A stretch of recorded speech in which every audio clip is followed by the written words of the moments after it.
रास्ता काम नसुणु उठीगलाणी गोड़ी निम्नमानर काम करी सरकारी अर्थ हड़प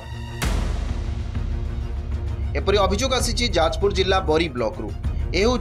गोलकुंडरू रत्नगिरी और गोलकुंडरू इंदुपुर निर्माण होउथिबा रास्तार अवस्था पूर्त विभाग पक्षर 18 कोटी अधिक टंका व्यय अटकल 7 मास तले रास्ता संप्रसारण काम आरंभ होइतिला जहाँ एपर्यंत संपूर्ण होई नाही। निर्माण कार्य निम्नमानर गोड़ी पतला बाली सांगकू निम्नमानर सिमेंट व्यवहार होइतिबारु ढलाई फाटिबा सहित गोड़ी उठी जाउतिबा स्थानीय लोके अभियोग करिसंती। रास्ता गोटे वर्ष है कम ठीक भागे कम चली नहीं तो सही जो रास्ता आमर गोटे वर्ष भितर सब उपरू सब ढल सब बाहर की गोड़ी सब बुलूँ गोटे वर्ष भितर ये कमटा आमर ये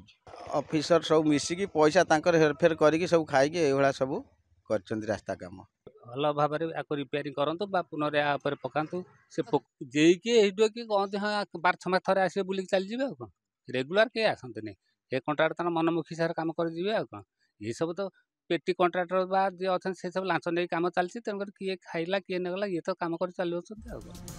एही रास्ता दे नीतिदिन शह शह गाड़ी मोटर यातायात करिथाए। रास्ता अवस्था खराब होइथिबार छात्र छात्री डाक्तरखाना को रोगी जीव बौद्धपीठ रत्नगिरी को पर्यटक मानकर जीवा आसिबा करिबारे बहु असुविधा भोगुछंती। रास्ता अवस्था खराब होइथिबारु छात्र छात्री डाक्तरखाना को जाउथिबा रोगी बौद्धपीठ रत्नगिरी को पर्यटक मानकर जीवा आसिबारे बहु असुविधा हेउछि। विभागीय अधिकारी तदारक करने क्षेत्र परिदर्शन रे आसुनथिबारु ठिकादार मनइच्छा काम करुथिबा लोके अभियोग करिसंती।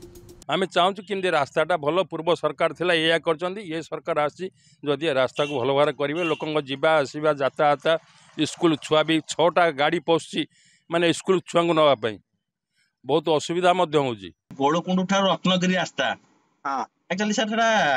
रिसेंट काम हो 5-7 मास पूर्व आज्ञा सर गाँ लोक अभियोग कर गोड़ी सब सर उठी गलानी महांती पीरियड देखिले कहबी अपन सर जान ना मैटर रे ना देखिने जाय हां ठीक अछि सर धन्यवाद। सरकारी तहबिल रु खर्च होउछि कोटी कोटी टंका हेले लोके सुविधा पाइबे कोन केतेक दुर्नीतिग्रस्त अधिकारी और ठिकादार मधुचंद्रिका जोगु सरकारी अर्थ एभली हरिलुट हेउछि स्थानीय अंचल चर्चा जोर धरिछि। बरीरु स्नेहांशु शेखर महंती, नंदीघोष टीवी।